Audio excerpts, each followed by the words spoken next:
Bonjour, je suis Vanessa Marsigno, médecin généraliste à Loches. J'ai accepté de partir dans l'aventure de Didoc parce que je trouvais ça plutôt innovant et que ça me permettait de remettre le pied à l'étrier dans les révisions des pathologies ostéo-articulaires du pied. Et puis voilà, une belle aventure et des collègues très sympas avec lesquels on a travaillé. Bonjour, je m'appelle Guillaume Rio, je suis kinésithérapeute du sport. 20 ans d'expérience dans la kinésithérapie au service des sportifs de tout niveau. J'utilise Didoc donc, depuis 6 semaines en version bêta. Ce que je trouve hyper intéressant, c'est le côté pratique. Il existe énormément de sites internet sur lesquels on va tous farfouiller. Là, on a en un seul outil quelque chose de très pragmatique, scientifique.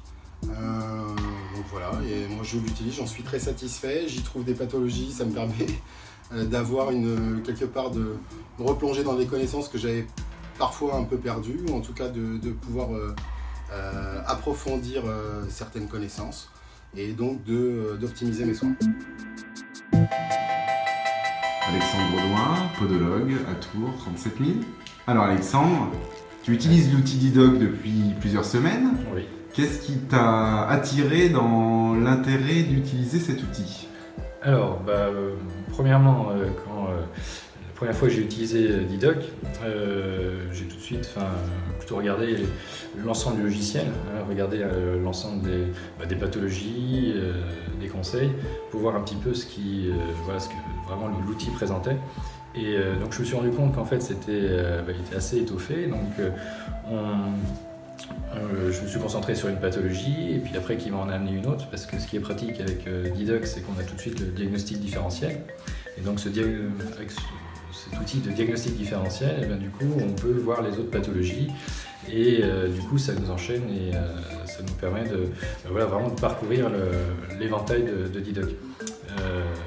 Donc ça c'était la première fois, donc là j'ai bien regardé ça. Et du coup, alors je n'utilise pas Didoc pendant mon temps de consultation, je l'utilise plutôt après, quand j'ai eu un petit doute ou en fin de journée. Et donc pareil, je consultais donc les fiches patho.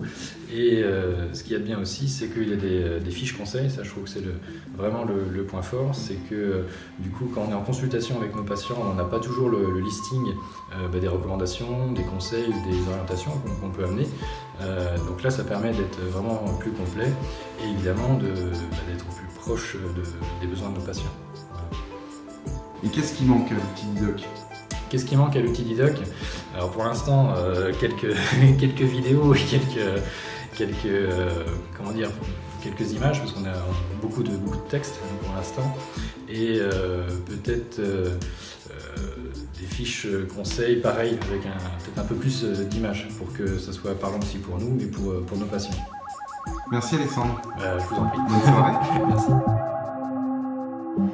Aurélie, je suis médecin généraliste. J'utilise la version bêta de Didoc depuis 6 semaines environ et j'ai décidé d'essayer de l'utiliser parce que je n'étais pas forcément très au point au niveau des pathologies du pied ostéo-articulaire et du coup je voulais être un peu plus efficace avec mes examens complémentaires et mes prises en charge. Bonjour, moi c'est Benoît, je suis podologue à Amboise et ça fait depuis 1 an que je suis dans l'aventure Didoc.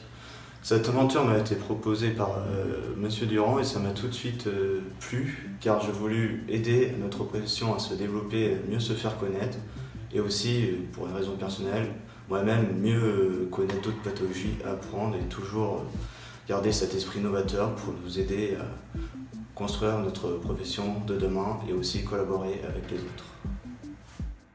Action. Bonjour, donc moi c'est Pierre, je suis podologue sur Amboise.